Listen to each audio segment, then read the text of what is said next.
저희는 계속해서 이 20세기 영국 출신의 문학자이자 이 탁월한 기독교 변증가였던 C.S. 루이스의 저서들로 현대인의 영혼을 깨우는 질문들이라는 주제로 수요 말씀을 이어가고 있습니다. 오늘은 그 세 번째 시간, 어쩌면 이 C.S. 루이스가 쓴 기독교 변증서 중에서 가장 유명한 책, 무려 30개 이상의 언어로 번역되었고 이 출간한 지 70년이 넘었지만 아직까지도 여전한 인기를 끌고 있는 순전한 기독교라는 책을 통하여 왜 우리는 아는데도 행하지 못하는가라는 질문으로 말씀을 전하려고 합니다. 그래서 이 책의 주된 내용으로는 크게 이 양심과 비슷한 개념의 이 도덕률이라고도 하는 자연법, 그리고 또 인간의 완전한 참회와 또 성경에 기반한 참된 행동들, 그리고 마지막으로 삼위일체로 풀어가는 오늘날 우리의 삶에 대해서 다루고 있는 책입니다. 책의 내용은 이렇게 시작됩니다. 이 C.S. 루이스는 인간이라면 응당, 서로가 보편적으로 공유하고 있는 일종의 이 최고의 선이 있다고 말합니다. 예를 들면 이런 것입니다. 우리는 따로 배우지 않아도 혹은 법으로 정해져 있지 않음에도 심지어 자라는 환경이 전부 다 다르더라도 이 배신에 대해서는 모두가 나쁘다고 생각합니다. 이 배신 안에는 거짓말, 그리고 불륜, 그리고 상대의 비밀을 퍼뜨린다던가 상대를 기만하는 행위 모두가 포함되겠죠. 이렇듯 듣기만 해도 이 바로 손가락질부터 나가는 일이 분명히 있다라는 것입니다. 그리고 반대로 희생에 대해서는 우리가 모두 다 고귀하다라고 생각합니다. 부모와 자녀 간의 사랑, 그리고 부유한 자들의 통큰 기부, 그리고 또 친구를 위해 양보하거나 혹은 이 자신의 안전이 위협당하더라도 타인을 위해 그걸 무릅쓰고 기꺼이 몸을 던지는 일에 대해선 우리가 모두 그들을 향해 고귀한 마음을 가지거나 존경하는 마음이 생긴다라는 것입니다. 마치 중력에 의해서 이 물체가 위에서 아래로 떨어지는 것이 너무나 당연한 것처럼 모두가 자연스럽게 일종의 기준이라고 할 수도 있는 최고의 선을 의식하고 있다고 말합니다. 어느 정도 공감이 가시지요? 그런데 여기에는 정말 큰 문제가 하나가 있습니다. 그것은 그 자연법은 우리 안에 있는 아주 자연스러운 법칙임에도 불구하고 인간은 언제나 그 자연법을 따르지 않는다라는 것입니다. 즉, 우리는 이미 이 최고의 선을 알고 있음에도 행하지 않는다라는 것입니다. 우리는 희생이 얼마나 큰 가치가 있는 일인지 너무나 잘 알고 있습니다. 이것이 얼마나 선하고 또 얼마나 고귀한 일이고 또 존경받을 만한 충분한 가치가 있는지 알고 있지만 우리는 생각보다 내가 알고 있는 대로 잘 살아가지는 않습니다.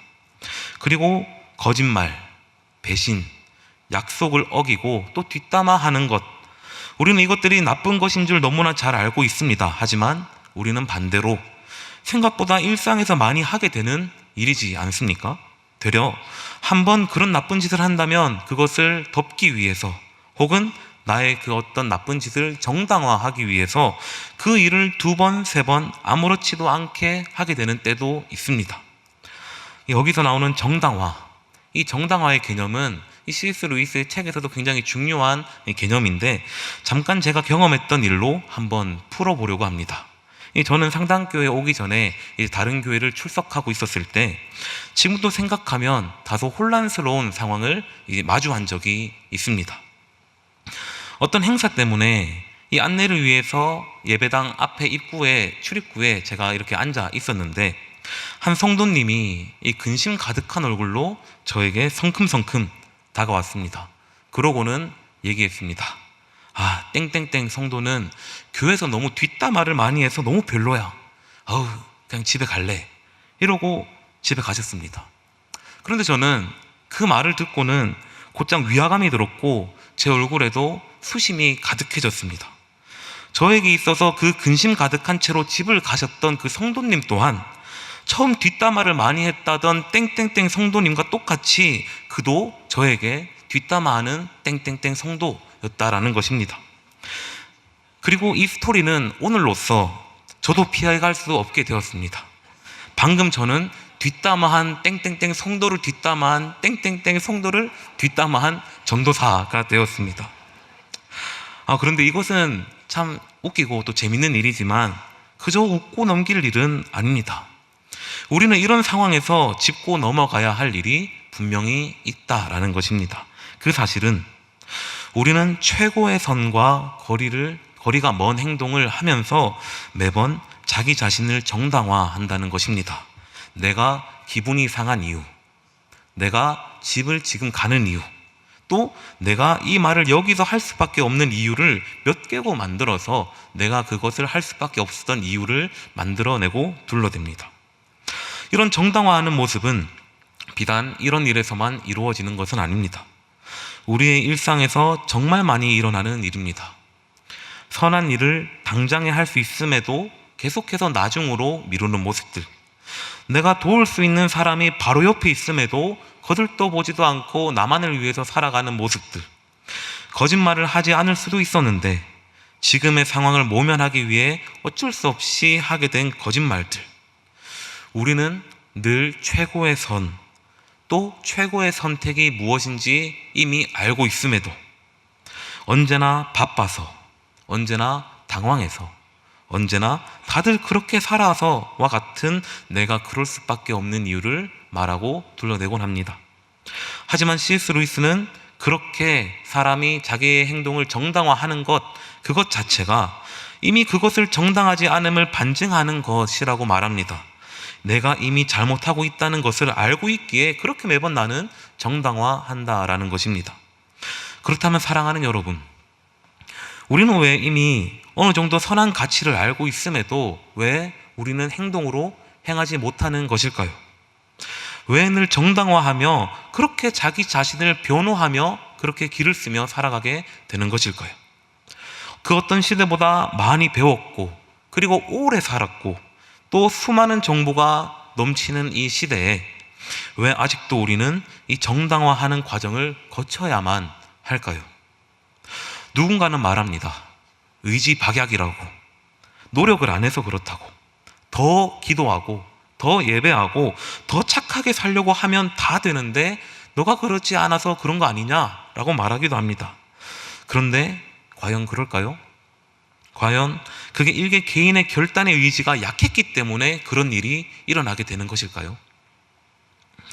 이제 말씀으로 돌아와서 우리는 오늘 읽었던 이 본문 말씀에서 이 아이러니와도 같은 현상 속에서 끝까지 씨름했던 이 사도 바울의 모습을 볼 수 있고, 그리고 그 다툼 끝에 알게 된 하나의 진리를 우리가 확인해 볼 수 있습니다.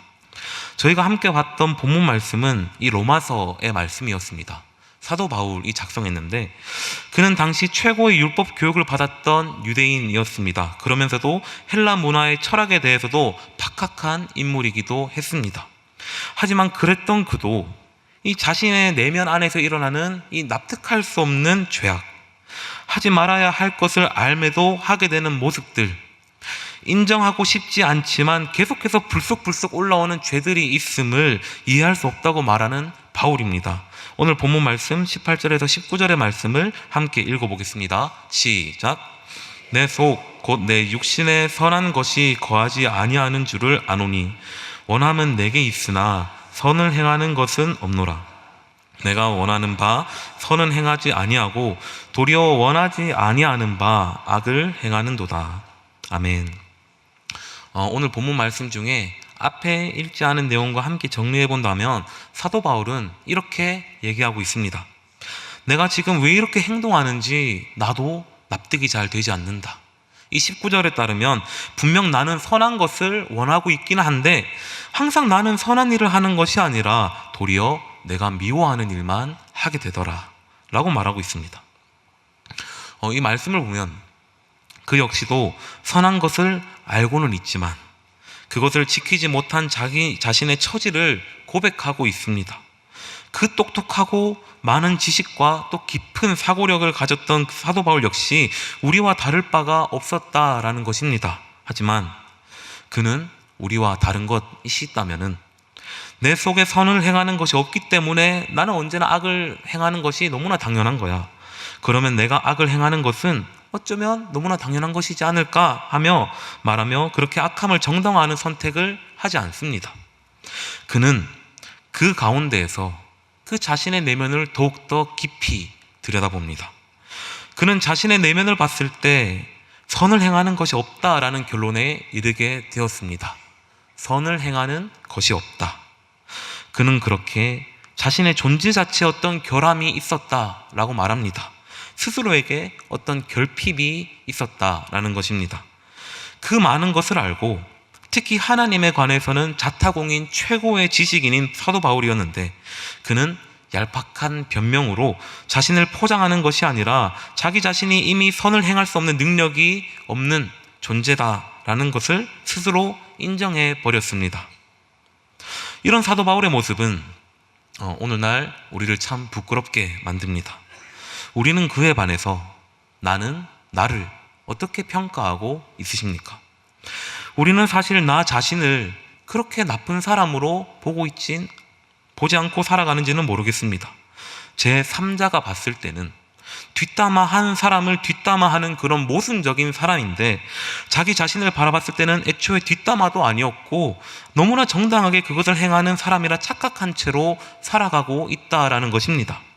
하지만 그러는 과정에서는 언제나 타인을 대상화하며 그 타인을 낮추며 자신을 정당화하는 경우가 정말 허다하게 일어남에도 불구하고 말입니다. 그렇다면 우리는 왜 계속 그렇게 살아가고 있을까요? 최근 올라온 드라마 중에 이 모두가 자신의 무가치함과 싸우고 있다라는 드라마 혹시 들어보셨을까요? 줄여서 모자무사라고 하던데 참 그 제목에 걸맞게 내용도 참으로 씁쓸하면서도 이 공감이 되는 내용들을 많이 가지고 있습니다. 이 혹여나 스포가 될까봐 이 스포 방지를 위해서 짧게 말씀드리면 드라마 속에 나오는 인물들이 모두 자신의 무가치함을 감추기 위해 반대로 스스로의 가치의 정당성을 부여하기 위해 아무 스스럼 없이 타인을 짓밟고 낮추면서 그렇게 불쾌한 상황을 계속해서 보여주는 내용을 담고 있습니다. 그것과 같이 우리도 내 안에 가지고 있는 연약함 그리고 죄성을 감추기 위해 특정한 타인과 매번 비교하며 그를 낮추고 그들의 인격을 짓밟으며 스스로를 위로하고 정당화하며 살아가고 있지 않은지는 모르겠습니다. 그렇기에 인간이라는 존재는 스스로의 연약함에 솔직하지 않은 채로 살아간다면 곧 처절한 낭패감을 스스로 깨닫지 못한다면 사실 최고의 선을 알고는 있지만 굳이 행하지 않고 살아갑니다. 이미 나는 누구에 비해서 완벽하다 하는 그 정당화 때문에 언제나 타인보다 자신을 더 낮게 여기는 태도로 나는 이미 충만하기 때문에 굳이 더 나은 선을, 굳이 더 나은 나를 그렇게 선택할 의무를 갖지 않기 때문입니다. 자기 내면의 모습을 깊이 들여다보지 않고 기어코 외면해버리는 일, 사도 바울의 모습과는 사뭇 다른 모습처럼 보이기도 합니다. 하지만 끝까지 자신의 내면의 악함과 씨름하던 사도 바울은 정당화하며 자신을 더 낮게 여기는 고백과는 완전히 다른 고백을 하게 되는데 우리가 이어서 본문 말씀 22절에서 24절의 말씀을 함께 읽어보겠습니다. 시작. 저는 하나님의 법을 즐거워하되 마음의 법과 싸워 내 지체 속에 있는 죄의 법으로 나를 사로잡는 것을 보는도다. 오호라, 나는 공고한 사람이로다. 이 사망의 몸에서 누가 나를 건져내랴. 아멘.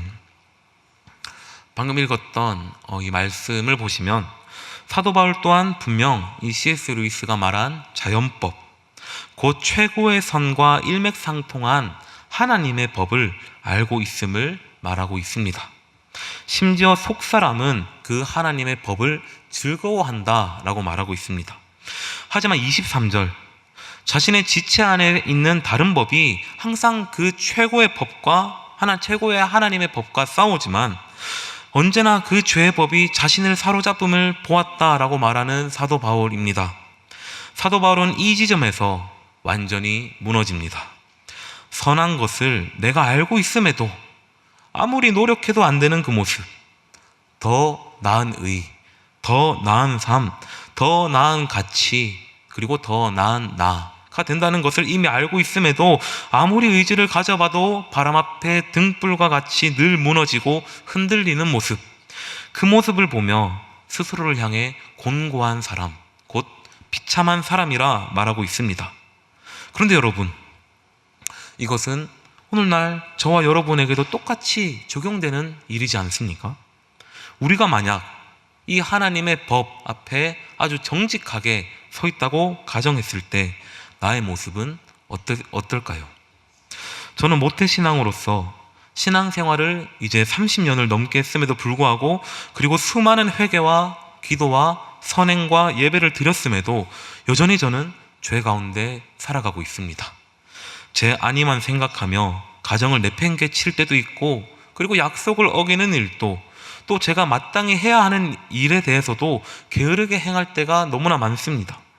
그렇듯 뒤돌면, 그리고 교회 밖을 나가면, 그리고 누구도 없는 혼자 있는 그곳에서는 저는 너무나 악하고 구제불능인 사람입니다. 그러나 저는 그런 모습을 최대한 감추기 위해 그렇지 않은 척하며 살아가고 있습니다.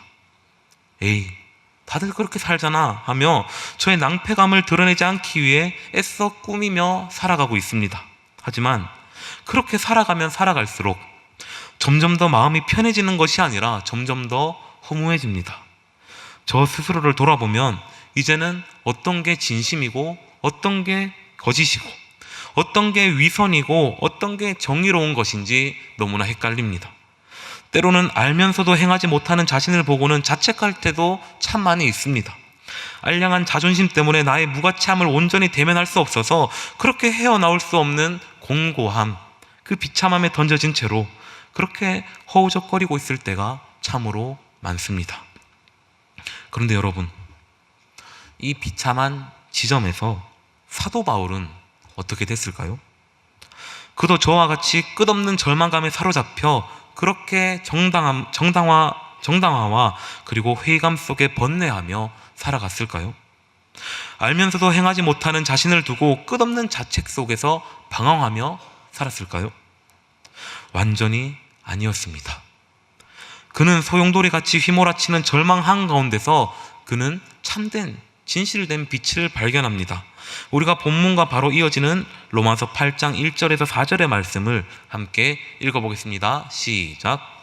그러므로 이제 그리스도 예수 안에 있는 자에게는 결코 정죄함이 없나니 이는 그리스도 예수 안에 있는 생명의 성령의 법이 죄와 사망의 법에서 너를 해방하였음이라.